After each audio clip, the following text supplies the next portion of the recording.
have low vision, or have another print disability which makes reading, holding a book, or turning a page difficult or impossible. The content is copyrighted by the respective publishers. For more information, please visit us on the web at nfradioreading.org. Hello, this is Karen, and for the next hour, I'll be reading from the East Aurora Advertiser, and it's the January 29th, 2026 issue on the Niagara Frontier Radio Reading Service. Okay, our first article is titled Aurora Makes Progress on Courtroom Upgrades. The town of Aurora is progressing with a plan to update the Aurora Town Court on the second floor of 571 Main Street. At the Tuesday, January 20 work session, architect Paul Ernst of Fontenay's Foltz Albrecht Ernst Architects PC in Orchard Park presented a plan to modernize the space.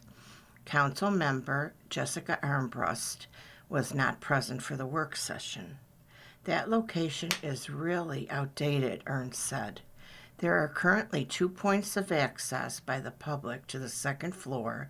One is through a stairwell that Ernst is proposing to seal with a security door. The second is through the police department. Ernst said that the security door at the top of the main entrance, which opens directly to the magnetometer, would remain closed during the day but be open during court sessions. During the day, the court staff would allow individuals access should they need to pay a fine, and at night court officers would be present for security.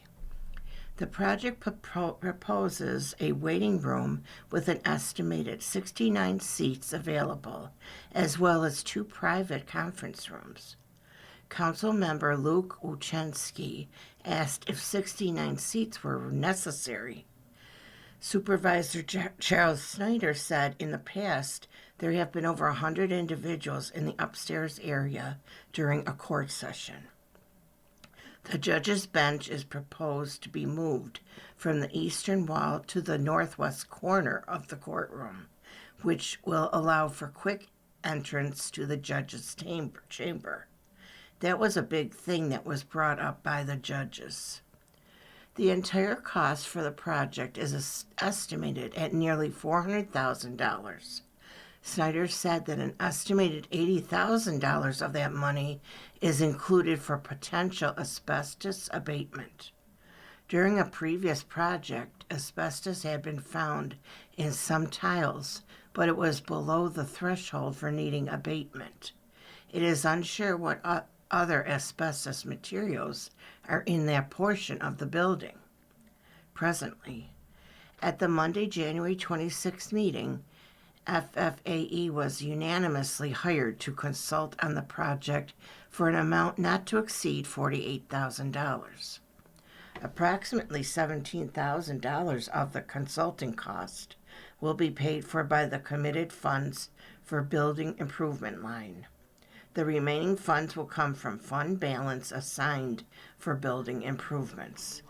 It is not yet determined how the remaining portion of the project will be funded. Ernst said that it would take a month or 2 to put the bid package together and a month for the bid process to take place before construction can begin. The Aurora Town Board will meet again at 6:30 p.m. Monday, February 9th at the Aurora Municipal Center on Oakwood Avenue. Next article is Heart of Music Festival may see changes this year. The East Aurora Village Board spent significant time discussing the upcoming Heart of Music Festival during a meeting on Tuesday, January 20th. Heart of Music Chairman Christopher Welch recently proposed extending the event's music hours until 11:30 p.m. and keeping venues open until midnight. Furthermore, he has requested to increase ticket capacity from 7,000 to 9,000 tickets. It is likely that Bar Bill Main and Hamlin and Mr. Bars and Lanes, all on the west end of Main Street, will not be included in the event. Chris Welsh would like to keep the heart of music centered around the classic rink on Riley Street, 42 North on Pine Street, and the Roycroft on South Grove. Board members expressed an interest in letting the event grow slowly so as not to lose control of the situation in terms of safety and operational footprint, while law enforcement would like to see the event remain contained. I'm not interested in packing every venue to the gills so that we are at a disadvantage, Police Chief Pat Wells said. I think if it's going to grow, I think it needs to grow slowly. A consensus was reached to allow a slow increase in headcount, but not the extended time. The board agreed to music ending at 9 and venues closing at 10, with a capped capacity of 8,000 people. Under the new management of Mr. Bar and Lanes on Main Street, the business's social media presence has increased drastically with sold-out events. Most weekends, the venue is now hosting events such as line dancing and concerts. With the proposed idea of taking out the bowling lanes and centering the business around hosting events, the building's occupancy capacity will also increase, resulting in more traffic. A major point of concern is the neighboring plaza that hosts businesses such as Chipotle and Jersey Mike's. The plaza's parking lot is often full because customers from nearby businesses are using it. With Mr. Bar and Lanes potentially increasing its occupancy capacity, parking will become an issue. Also discussed that evening was a proposal to spend $2,500 for an engineer to review the traffic study provided by the developer for the proposed Quaker Road development. If the development is approved and built, it would include approximately 120 homes, potentially impacting traffic. Action Club Kickball, the July 3rd celebration, summer camp, sports, and theater events in Hamlin Park were all approved for the summer months. The village was awarded a $103,505 grant for ADA-compliant walkway paths to be incorporated into Hamlin Park in order to improve mobility and accessibility for all residents. The East Aurora Village Board will meet again at 7 p.m. on February 2nd at the Aurora Municipal Center on Oakwood Avenue. And our next article is Jamal challenging Aurora in court. Real estate developer Douglas Jamal, who owns the Roycroft Inn and Chapel, is challenging the town of Aurora in court over the assessed value of buildings he purchased at the National Landmark on Main Street. Court documents were filed in July 2025 requesting judicial intervention. Jamal owns 4 addresses associated with Roycroft: the Roycroft Inn at 26 and 40 South Grove Street, the Roycroft Chapel at 5 South Grove Street, and Gateway Park, the small parcel of land at the southeast corner of South Grove and Main Streets, with the address of 461 Main Street. He purchased the properties in 2023 for over $1 million, and the sale was finalized a year later. The Erie County Department of Real Property Tax Services says that 40 South Grove is assessed at $922,000. 26 South Grove is assessed at $168,000. 5 South Grove is assessed at $343,000, and 461 Main Street is assessed at $45,300. Jamal is requesting that 40 South Grove is assessed at $131,200. 26 South Grove is assessed at $21,300. 5 South Grove is assessed at $49,300, and 461 Main Street is assessed at $6,400, according to court documents.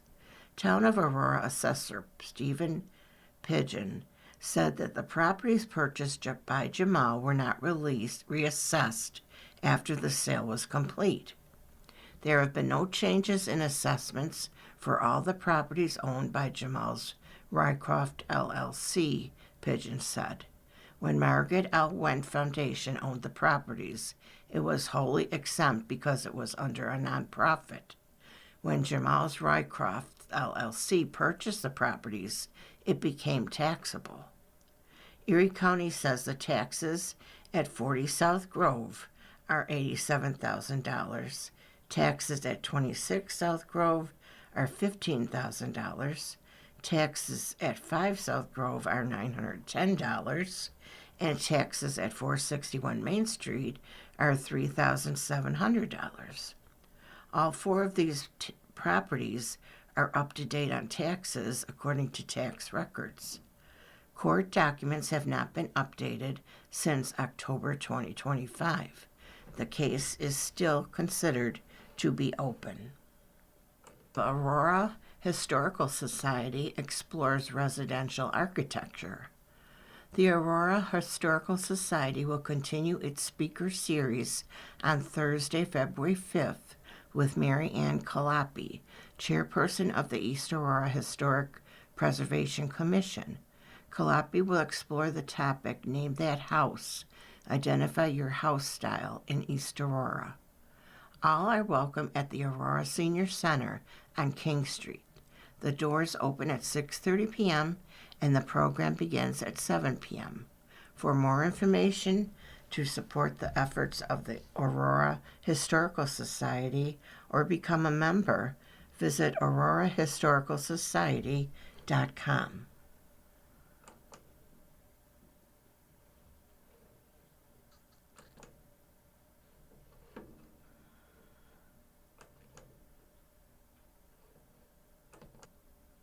Next, we have addressing East Aurora's need for senior housing. Young Development Incorporated would like to share an update regarding the proposed project at 270 Quaker Road in East Aurora. Based on feedback received from the East Aurora Planning Commission and residents, the project has been thoughtfully revised. The original proposal for a 120-unit market rate multifamily apartment community has been replaced with a 118-unit senior housing community designed to better align with the needs of East Aurora. A recently prepared market study and demographic data analysis indicates a significant and growing demand for senior housing in the community. This revised plan allows that need to be addressed within the next 24 months, while also reducing potential impacts such as traffic. Importantly, the transition from a market rate apartment project to senior housing results in a 54% reduction in projected peak hour traffic, representing a substantial decrease in vehicle trips to and from the site. It is important to mention that senior housing projects are very attractive to senior residents in a municipality in which the project is located.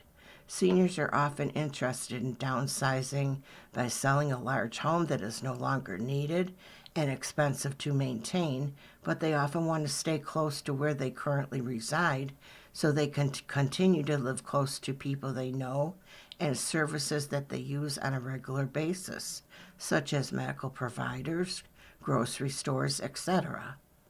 Consistent with the above, the proposed senior housing project will provide senior residents of both the village of East Aurora and the town of Aurora with an excellent opportunity to relocate close to where they currently reside.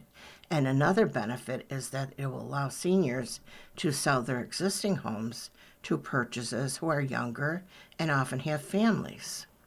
Young Development Corporate invites residents to attend an informational meeting to learn more about the proposed senior housing community and to share their feedback. Their meeting is tonight, February 2nd, 2026 at 6 p.m. Sylvia's Place Apartments, 2460 Bowen Road, Elma. Project details will be presented and time will be reserved for questions. Refreshments, including coffee and cookies, will be provided. Residents who are unable to attend but would like additional information or future project updates are encouraged to contact us at jyoung@youngdevelopmentincorporated.com. We look forward to engaging with the East Aurora community and continuing a constructive, transparent dialogue. Okay, and you are listening to a reading of articles and features from the East Aurora Advertiser on the Niagara Frontier Radio Reading Service. Okay, next we have the Aurora Police Report. Car break-ins continue to plague East Aurora. A report of suspected criminal mischief involving a vehicle on Ruskin Road was made at 9 a.m. Monday, January 12th. The 48-year-old male victim from East Aurora stated that his vehicle was broken into, damaging the steering wheel, steering column, and ignition. The kick panel was removed and damaged, as were several of the wiring components. The victim stated that he was unsure of if the ignition would work. The report says the break-in occurred between 11 p.m. the previous day and 6 a.m. in the morning. There was nothing reported to be missing from the vehicle. There was no video surveillance available. In another incident, a suspicious vehicle parked outside a residence was reported on the Meadow at 1 p.m. Monday, January 12th. The report says the driver's side door handle was removed, the ignition switch was damaged, and so was the steering column. A DMV inquiry on the vehicle showed its status to be stolen out of the city of Buffalo. The Buffalo Police Department was contacted and stated to release the vehicle to the registered owner, a 26-year-old female from Buffalo. The owner was contacted and came to secure the vehicle. Items were reported to be stolen from a vehicle on Geneva Road at approximately 1 p.m. Sunday, January 18th. According to the report, the 45-year-old female victim from East Aurora stated that the vehicle was parked in the driveway and left unlocked. The victim stated that when she went to go in her vehicle, she observed her passenger side door to be ajar and her center console and glove compartment had been rummaged through. The victim stated that approximately $500 worth of items were missing from the vehicle.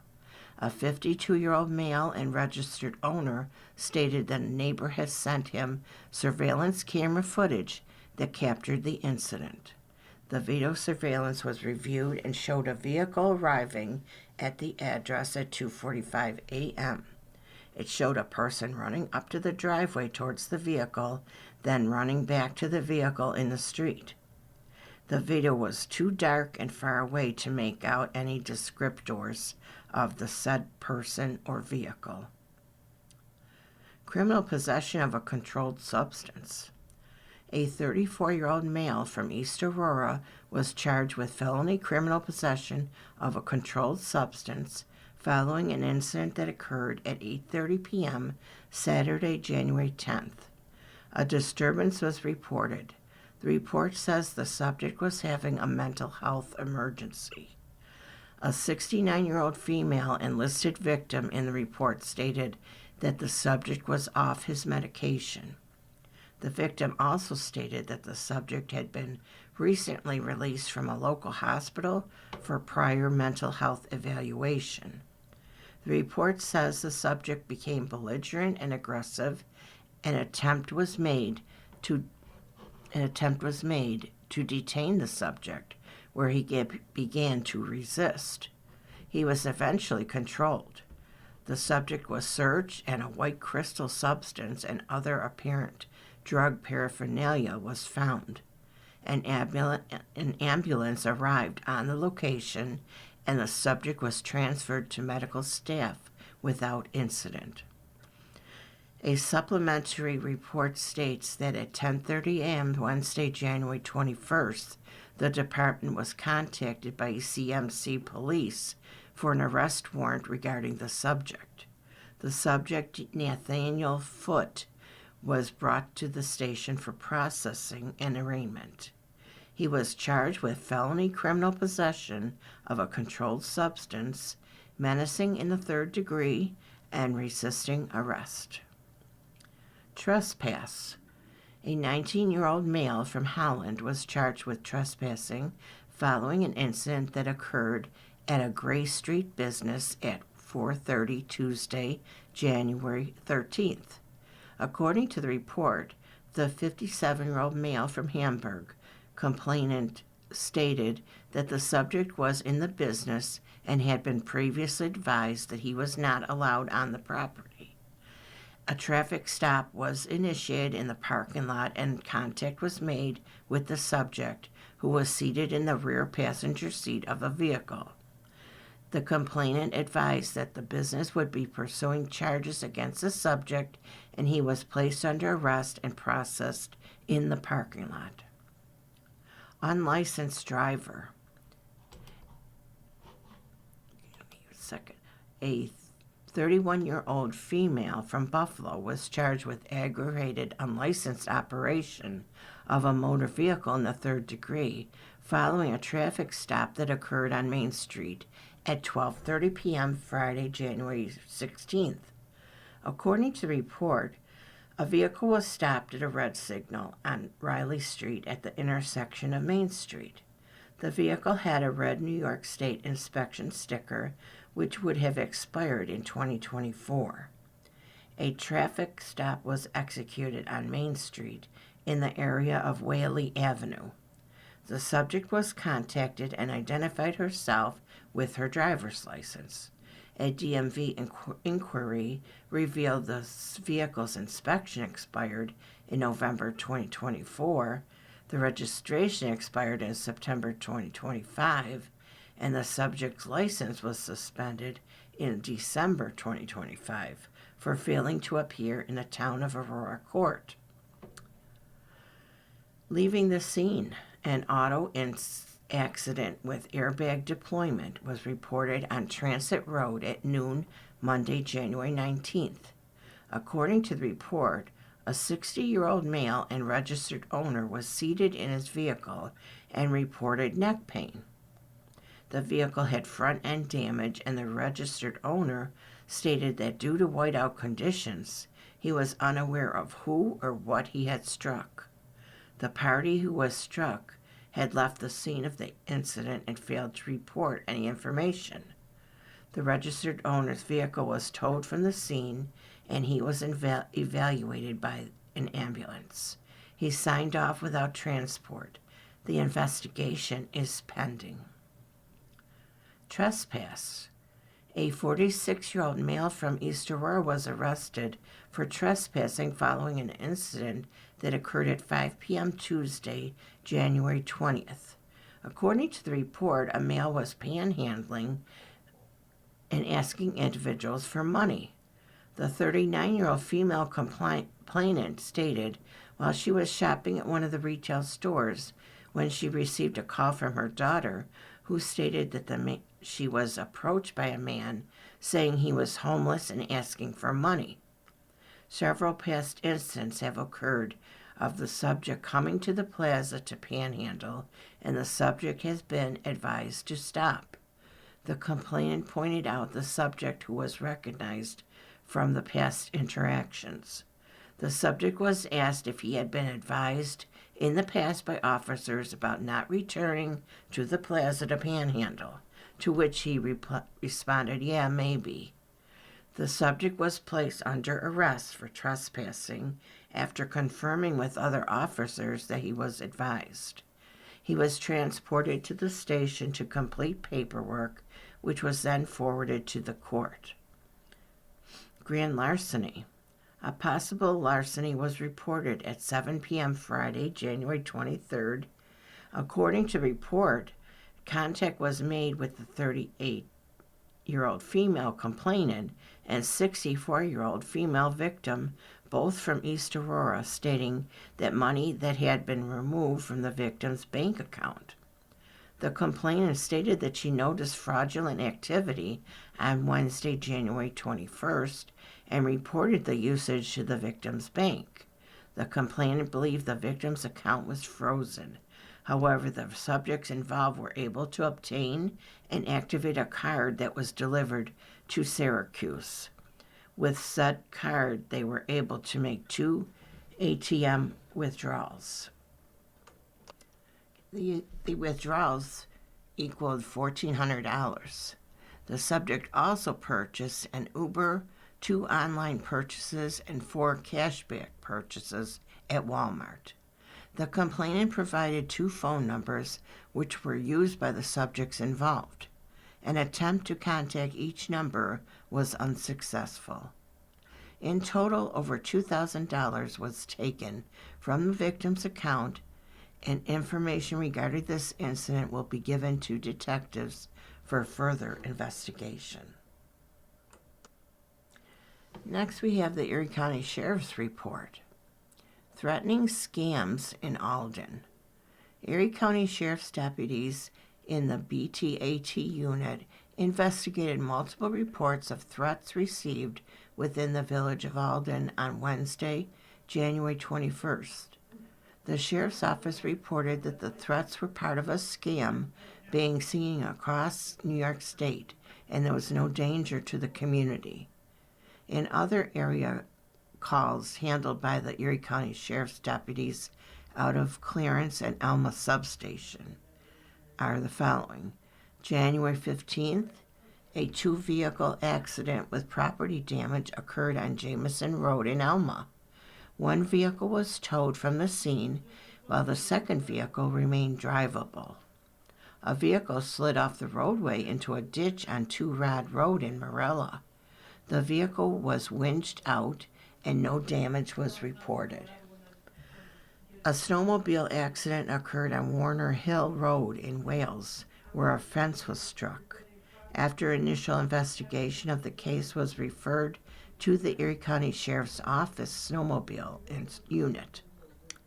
A 2-vehicle accident happened on Genesee Street in the town of Alden.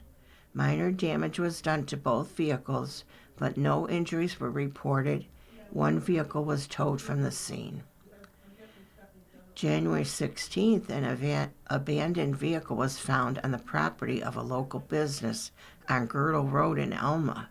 The owner was unable to be located, and the business made arrangements to have the vehicle towed. Members of the Alden Fire Department responded to a home for a CO alarm, sounding on West Main Street in the village of Alden. The house was cleared and NYSEG was notified. There were no reported illnesses. January 17th, a 2-vehicle accident occurred on Bowen Road in Elma, where a delivery truck struck a vehicle. A box truck struck a vehicle on Hunters Creek Road in Holland. Minor damage was done to both vehicles, but no injuries were reported. A 2-vehicle accident with property damage occurred on Porterville Road in Marilla. Both vehicles remained drivable and no injuries were reported. January 18th, a resident of Caroline Lane in Alma stated that a person attempted to enter their parked vehicle. The person was unable to gain entry and fled the scene. A vehicle was stopped on Olean Road in Holland for observed traffic violations. After an interview and investigation, the driver was arrested for DWI. The driver was later released on uniform traffic tickets to a sober party, and the vehicle was towed and placed under a 12-hour hold. January 19th, a 1-vehicle accident happened on Transit Road in Alma, where a vehicle struck a utility pole. The vehicle was towed from the scene, but no injuries were reported. A vehicle slid off a roadway into a ditch on Strikersville Road in Wales. The vehicle was towed and no damage or injuries were reported. A low-hanging wire was reported on Genesee Street in the town of Alden. The wire was located and traffic was passing safely under without hitting it. January 20th, a one-vehicle accident happened on Clinton Street in Elma where a vehicle struck a utility pole. NITTEC was notified due to damage done to the pole. No injuries reported and the vehicle was towed from the scene. A male was arrested on Walden Avenue in the town of Alden for an outstanding warrant for a probation violation. The man is currently being held at the Erie County Correctional Facility. And January 21st, larceny and a violation of an order of protection was reported from a residence on Hem Street Road in Marilla. There were no active court orders in place, and that the property involved was a gift and not stolen. And you are listening to a reading of articles and features from the East Aurora Advertiser on the Niagara Frontier Radio Reading Service. Next we have Keep Hydrants and Sidewalks Free of Snow. Every winter season, a concern for local fire departments is that they will respond to a fire emergency and arrive to discover that a fire hydrant is buried under the snow. Digging one out can take precious time away from managing the problem. Be careful to watch for vehicles when near the roadway and do not use heavy machinery when near the hydrant so they are not damaged. With snowfall forecasts predicted in the region, remember to carefully clear away snow from nearby hydrants and keep them easy to access for volunteer firefighters. In addition, property owners in the village of East Aurora are required to remove snow from public sidewalks on their property. While there is a village-owned sidewalk plow that makes its way around the community, people are still responsible for cleaning the sidewalks in front of their property soon after a snowfall. Okay, next we have January is Carbon Monoxide Awareness Month. As temperatures drop and heating systems run longer, it's important to stay alert to carbon monoxide, CO, safety. CO is a colorless, odorless gas that can build up when fuel-burning appliances aren't operating or venting properly. National Fuel is reminding customers to take simple precautions to keep their homes safe this winter. CO is created when fuels such as natural gas, propane, gasoline, wood, or oil burn incompletely. Common sources include furnaces, water heaters, fireplaces, and portable generators. Because CO cannot be seen or smelled, prevention and detection are key. Safety checklist. Install CO detectors. Place detectors outside sleeping areas and on every level of the home. Schedule annual inspections. Have chimneys, appliances, and heating equipment checked by a qualified professional. Keep vents clear. Remove snow, ice, and debris from appliance exhaust and intake vents. Follow manufacturer guidelines for ventless heaters and other appliances. Avoid improper heat sources. Never use a gas oven for heating, run engines in closed spaces, or use charcoal or propane grills indoors. It is important to know the warning signs for CO exposure and poisoning: fatigue, coughing, headache, irregular breathing, dizziness, paleness, nausea, cherry red lips and ears, and confusion can signal trouble. If CO is suspected, leave immediately to outside fresh air and call 911. If a rotten egg natural gas odor is present, leave the premises immediately and call National Fuel's 24/7, 365 emergency line at 1-800-444-3130 from a different location. For more information, visit www.nationalfuel.com.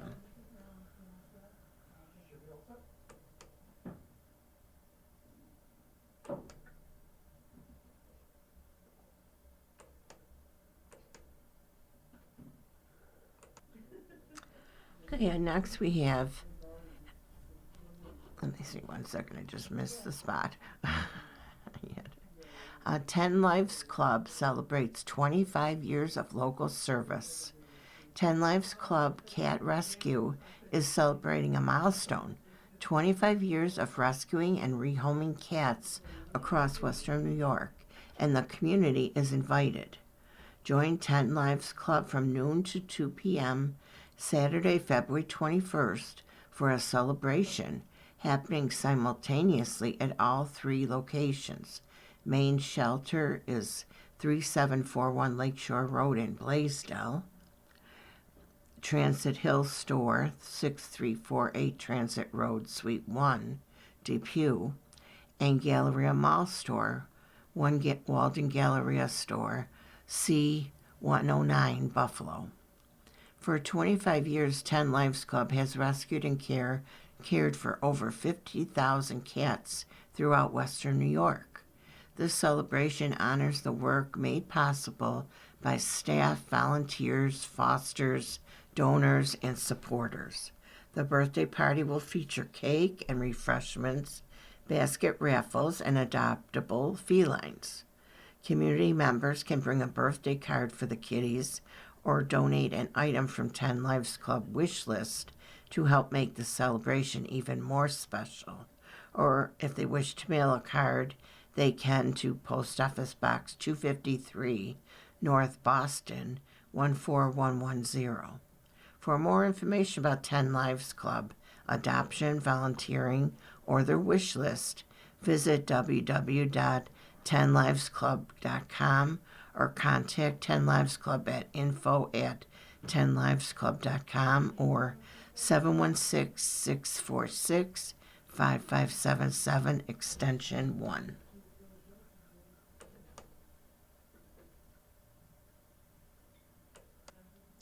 Okay, next we have Extend the Season of Love to Birds. Love is in the air. Listen closely, and the sounds of chickadees, sparrows, and thrushes are beckoning you to step outside to experience the love from birds and nature. Take a moment to celebrate what birds and nature give us during the annual Great Backyard Bird Count, GBBC, from February 13th through 16th. Combined with other bird counts, GBBC results could help create a clearer picture of how birds are faring, whether individual species are declining, increasing, or holding steady in the face of habitat loss, climate change, and other threats. More than 800,000 people participated during the 2025 GBBC. Birders found 8,078 species of the world's known species, 158 more than in 2024. GBBC continues to reach people around the world. Birders counted birds in nearly every country. To take part in the 2026 GBBC, each participant or group counts birds for 15 minutes or more and uses the Merlin Bird ID app or eBird app to enter the birds they can identify at each site they visit. That could be their backyard, but it could also be a park, a wilderness area, apartment balcony, neighborhood street, or anywhere. Anyone can participate in the Great Backyard Bird Count. First-time participants should make it a point to read the instructions on the GBBC website, where they will also find helpful birding tips and birding app downloads. The GBBC website also features a map of local events to help you find your flock. birdcount.org/community-map. The Great Backyard Bird Count is a joint project of the Cornell Lab of Ornithology, National Audubon Society, and Birds Canada, and is made possible in part by founding sponsor Wild Birds Unlimited. There are also webinars about how to participate in the GBBC.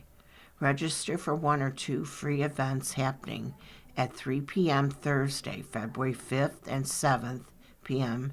at February 5th and 7 p.m. Wednesday, February 11th.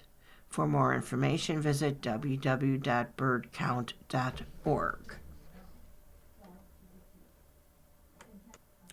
Okay, next we have conservation tree and shrub seedlings available.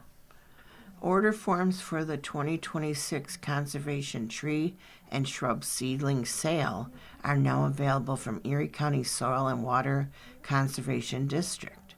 The district offers many varieties of conservation trees and shrubs, wildflower seed mixes, and seedling packs which have combinations of trees and shrubs chosen to attract, feed, and shelter birds, butterflies, and other wildlife. Landowners can practice conservation by planting seedlings and wildflowers to provide wildlife food and habitat, shelter crops and landscape, reduce heating, cooling expenses, protect water quality, reduce air pollution, and stabilize erodible land. Seedlings are also an inexpensive alternative for replacing trees that have been damaged or lost. 32 species of trees and shrubs are available this year. The 1 to 3 year old bare root seedlings, which range in size from 6 to 24 inches, are available in lots of 10 to 100. The district also offers a selection of evergreen transplants, which are more mature trees with thicker stems, more branching, and more developed roots. In addition, the district stocks marking flags, fertilizer tablets, and tree shelters to help promote the success of new plantings. Bluebird nest boxes can also be ordered through the program. Order forms may be obtained by calling 716-652-6480, extension 5, or by printing the order form from the district website at www.ecswcd.org. Orders are due by Friday, February 27th, and order pickup will be on Saturday, April 18th. And next, Cornell Cooperative Extension of Erie County offers college scholarship. All graduating seniors who reside in Erie County are encouraged to apply for the 2026 Cornell Cooperative Extension Erie County Master Gardener College Scholarship. This includes all public, private, and homeschool graduating senior students. To be eligible for the scholarship, students must be accepted by a recognized accredited college or university to study horticulture, botany, or a related field. Related fields may include but are not limited to agriculture, entomology, environmental sciences, environmental engineering, forestry, genetics, food technology, landscape design, sustainable agriculture, urban geography, and urban planning. The selected recipient will receive a one-time award of $2,000.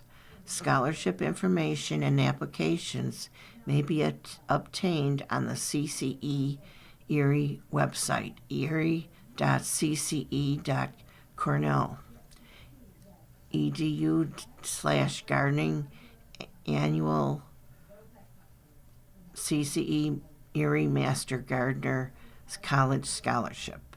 Questions regarding the scholarship can be directed to the Master Gardener Program Office at 716-652-5400, extension 176. Applications must be received by 4 p.m. March 26 online or via mail in the Cornell Cooperative Extension Office. You are listening to a reading of articles and features from the East Aurora Advertiser on the Niagara Frontier Radio Reading Service. Next, we have East Aurora, the Roycroft and Motion Pictures. Over the last few years, there's been quite a buzz building in town over Hollywood using East Aurora as a backdrop for various film productions, including this past year's holiday touchdown, A Bill's Love Story.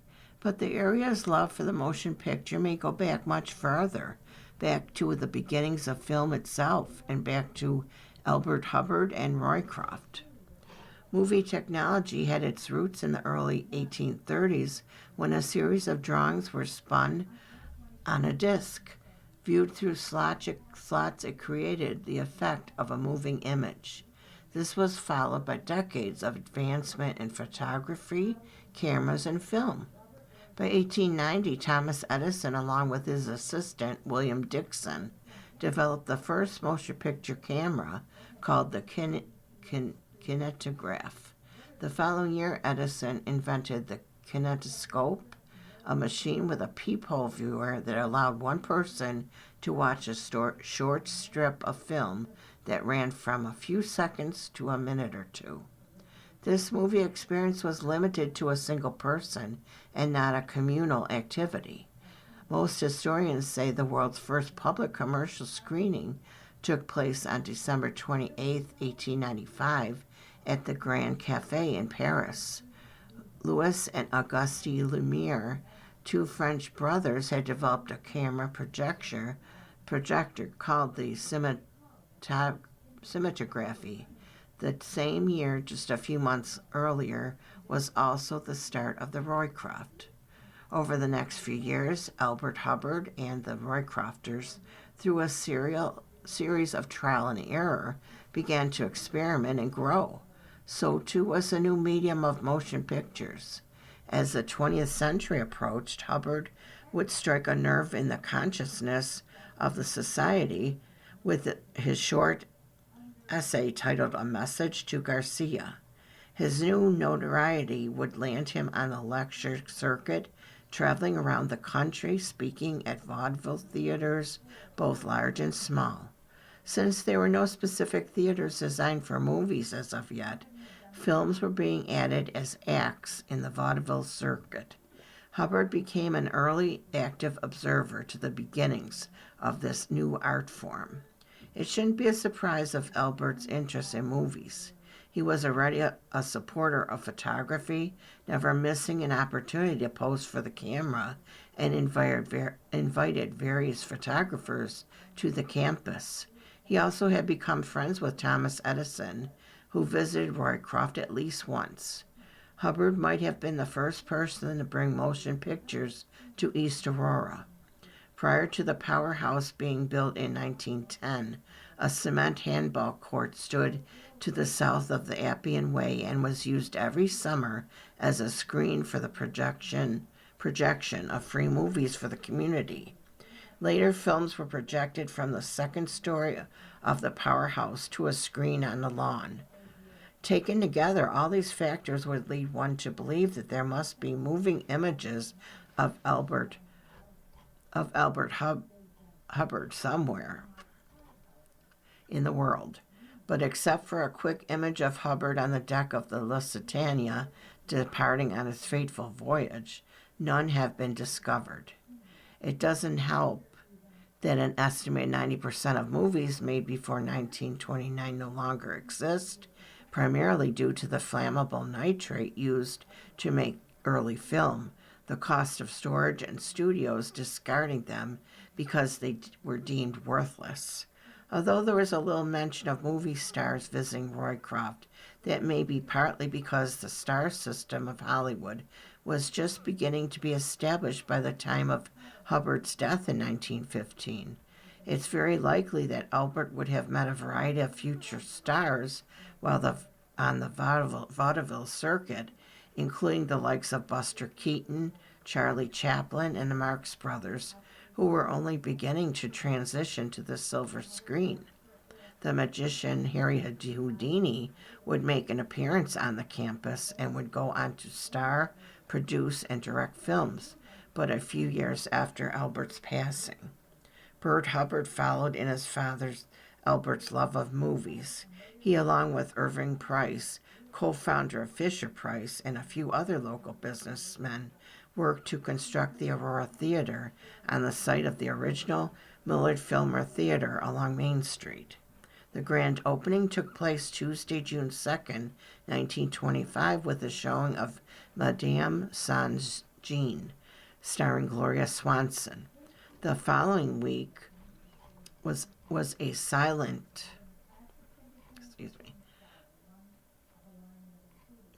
I lost the train of this.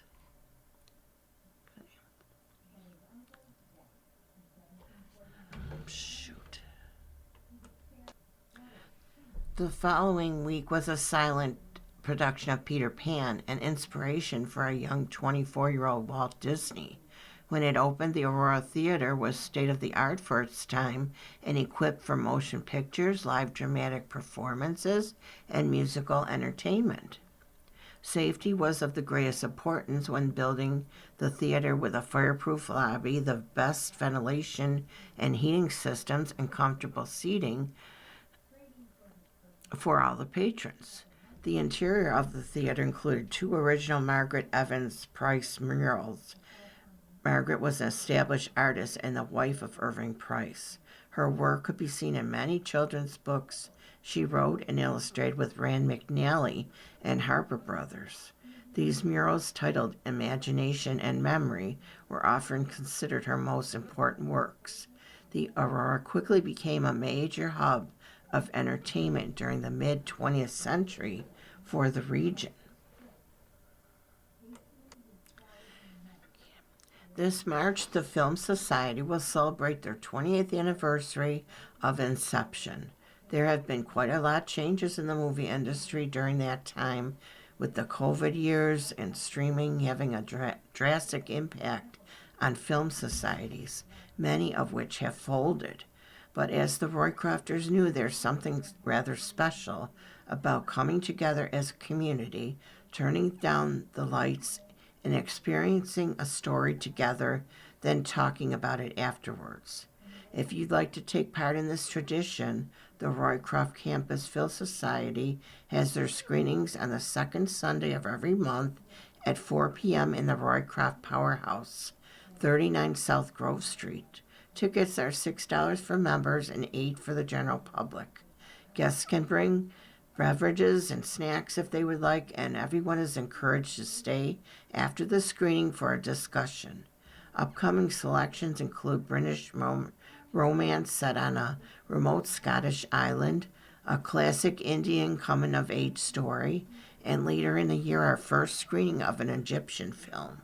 If you would like to learn more about the Roycroft Campus Film Society and their past and upcoming titles, go to the website www.theroycroftcampus.com.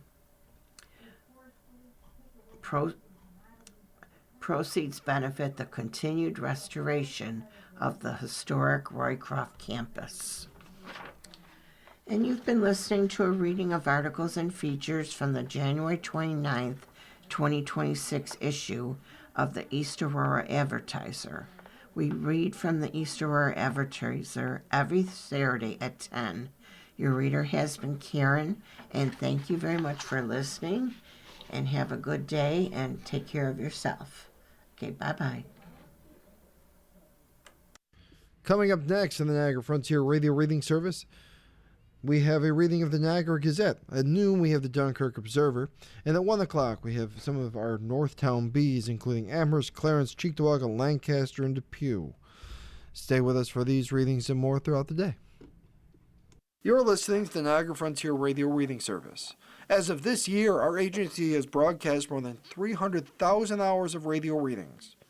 Volunteer radio readers read newspapers, magazines, and books to area people who are blind or have a print disability, who are provided reading radios. Radio Readings broadcast signal is provided at no charge by WNED. Radio Reading broadcasts from studios at 1199 Harlem Road in suburban Buffalo. Please let others know about Radio Reading. It's your service. For more information on the Niagara Frontier Radio Reading Service, call 716-821-5555.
The following program is intended for listeners who are blind, have low vision, or have another print disability which makes reading, holding a book, or turning a page difficult or impossible. The content is copyrighted by the respective publishers. For more information, please visit us on the web at nfradioreading.org. Hello, this is Des, and for the next hour, I'll be reading from current issues of the Niagara Gazette on the Niagara Frontier Radio Reading Service. We will begin by reading from the Niagara Gazette's Friday, January 30th edition. I'll be reading the front page article titled Still Brewing. 7 brews Niagara Falls location taking shape weeks ahead of opening by Robert Creenan. The prefabricated structure set to house Niagara Falls' new 7 brew location has been installed, though it will not be open for business just yet. The 510 square foot structure, located within Niagara Consumer Square, that also houses Tops, Target, TJ Maxx, Dollar Tree, and other stores, would be located next to Taco Bell. The chain only serves beverages like coffee, smoothies, energy drinks, and teas. Each location has customers pull up through 2 drive-through lanes, similar to Chick-fil-A locations, with employees approaching vehicles to take orders and deliver beverages. Representatives with 7 Brew could not be reached for comment, though it is reportedly looking to open in the late winter to early spring and hire up. The following program is intended for listeners who are blind, have low vision,